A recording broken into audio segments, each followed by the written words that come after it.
Daniel had never planned to fall in love with a woman who already had children. But the day he met Grace at a small neighborhood bookstore, everything about his careful plans changed. Grace was a single mother of 2 boys, Ethan, who was 8, and Caleb, who was 6. Their biological father had left years ago, drifting in and out of their lives like a passing storm that never quite settled. Daniel saw how hard Grace worked, long shifts at the hospital, late nights helping with homework, and still finding time to braid her son's hair before school. When Daniel married Grace, he didn't see her children. He saw family. He moved into their modest home and slowly filled it with laughter. He attended parent-teacher meetings, soccer practices, and school plays. When birthdays came around, he made them special. Balloons filled the living room, cakes were homemade, and gifts were wrapped with care. He never celebrated one child without celebrating the others. When he and Grace had a baby girl together, little Ava, Daniel made sure Ethan and Caleb never felt replaced. 3 children, he would say proudly, all mine. He spent his savings upgrading the house so the boys could have their own room. He paid for better schools. On weekends, he took them to the park, teaching them how to ride bikes and throw a ball. When they fell, he was there to pick them up. When they succeeded, he was the loudest voice cheering. For a while, it felt like peace had finally settled over their home. Then one afternoon, everything shifted.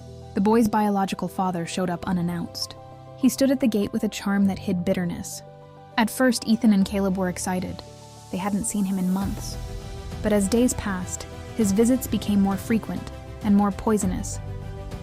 "Why is he trying to replace me?" he whispered to the boys.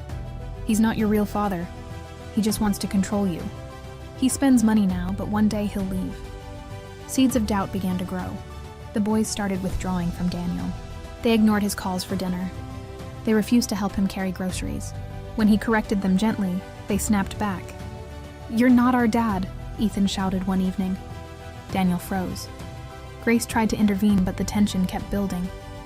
One night, after their biological father had spent the afternoon filling their heads with anger, the confrontation exploded. Daniel asked Caleb to turn off the television and finish his homework. Caleb yelled. Ethan pushed Daniel's arm away.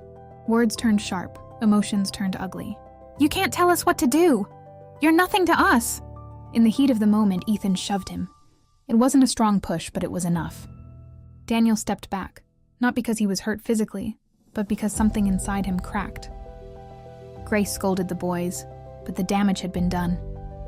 That night, Daniel sat alone in the living room staring at the birthday photos on the wall, pictures of smiling faces around cakes he had paid for, decorated for, planned with love.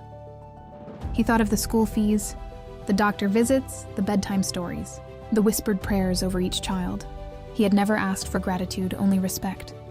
A week later, after another heated argument fueled by more lies from their biological father, Daniel made a decision.